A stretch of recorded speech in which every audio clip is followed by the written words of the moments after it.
Janasena TDP పొత్తును Pawan Kalyan ఆంధ్రప్రదేశ్కే పరిమితం చేయాలని అనుకుంటున్నారా? తెలంగాణలో కొండగట్టు పర్యటనకు వచ్చిన సందర్భంగా పవన్ చేసిన వ్యాఖ్యలు చూస్తే అదే అర్థమవుతోంది.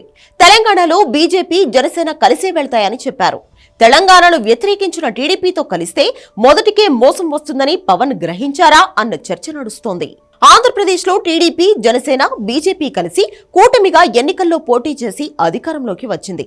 ఇటు తెలంగాణలో అసెంబ్లీ ఎన్నికల్లో బీజేపీ జనసేన కూడా కలిసి పోటీ చేశాయి.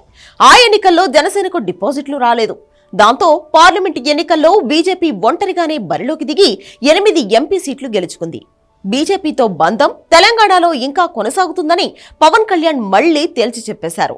జనసేన ఎఫెక్ట్ తెలంగాణలో ఉంటుందని కొండగట్టుకు వెళ్లే ముందు చెప్పారు. నెక్స్ట్ ఇక్కడ జీహెచ్ఎంసీతో పాటు స్థానిక సంస్థల ఎన్నికలు జరగబోతున్నాయి. గ్రేటర్ హైదరాబాద్ పరిధిలో 2020లో జరిగిన ఎన్నికల్లోనే జనసేన పోటీ చేయాల్సి ఉంది. పోటీలో ఉంటామని మొదట పవన్ కళ్యాణ్ ప్రకటన కూడా చేశారు. కానీ బీజేపీతో పొత్తు ఉండడం వల్ల బరి నుంచి తప్పుకున్నారు. అయితే జనసేనకు హైదరాబాద్ లో మంచి క్రేజ్ ఉంది.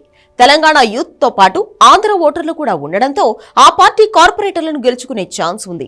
బీఆర్ఎస్ ఇప్పట్లో పుంజుకునే ఛాన్స్ లేకపోవడం, ఇప్పటికే సిటీలో బీజేపీకి బలమైన ఓట్ బ్యాంక్ ఉండడంతో బీజేపీ జనసేన కలిస్తే కాంగ్రెస్ కి గట్టి పోటీ ఇవ్వచ్చు. అందుకే పవన్ ముందే సంకేతాలు ఇచ్చినట్లు తెలుస్తోంది. తెలంగాణలో టీడీపీ సంగతి ఏంటి? టీడీపీతో బీజేపీ జనసేన కలిసి పోటీ చేస్తాయా అంటే ప్రత్యేక రాష్ట్రాన్ని వ్యతిరేకించిన పార్టీగా టీడీపీకి ముద్ర ఉంది.